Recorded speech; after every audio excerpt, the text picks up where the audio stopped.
So here we have the Toyota Auris 1.2 Turbo Icon Automatic on a 17 plate. I'm going to show you around the outside of the car first of all, and then we'll hop in and I'll run through a few controls on the inside. But as you'll see from the outside, it's a 5-door car with alloy wheels. Let's start off inside the boot and then work our way around the rest of the car from there. So you'll see as we approach the back of the car, there are no reversing sensors. That's because this car has a reversing camera, which I'll show you when we're inside the car. As for the boot, plenty of size there, along with that 60/40 split folding rear seat as well. Okay, so I'm just going to work my way back round to the front of the car now, and then I'll hop in and run through a few controls on the inside. But now that we've done a full circle of the car, you can see it's in perfect condition the whole way around. Just briefly before I climb in, I think it's well worth seeing the interior from this exterior point of view. As you can see, the seats are as good as new. They're in fantastic condition. There's plenty to run through on the dashboard, so let's hop in and we'll do that now. Okay, so we're going to start with the dials. On the left-hand side, we've got the rev counter, and on the right-hand side, the speedometer and fuel gauge. In the middle, you'll see the trip computer, which at the moment is displaying the digital readout for the speedometer. You can change information that's displayed on there using the buttons on the steering wheel for various different bits of fuel economy information. Below that, you'll see that we are in P for park, and then right at the bottom, the total miles on this car are 16,042. If we back out to the steering wheel, on the left-hand side, we've got stereo controls as well as the ability to answer and end phone calls.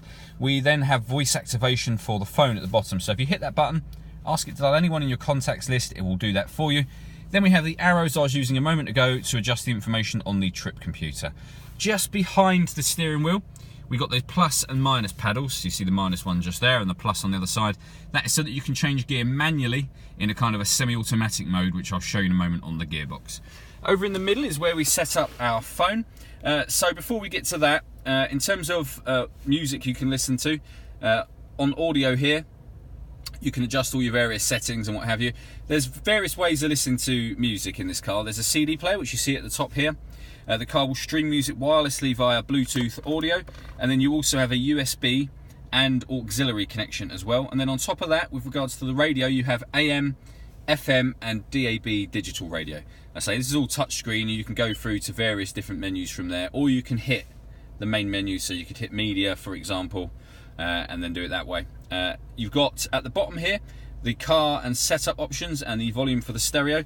One thing I said about when we were on the outside of the car that I'll show you when we were inside is the reversing camera. So you can see if I pop the car into reverse, you've got a full color camera with the guidelines shown on the ground as well, which is really helpful and useful.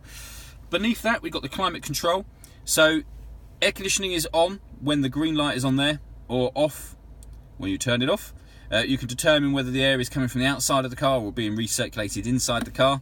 You can change the position that the air is blowing within the car, the fan speed, and the temperature. At the moment it's on its highest. You can turn that down should you wish to. You can turn the whole system off, front and rear heaters.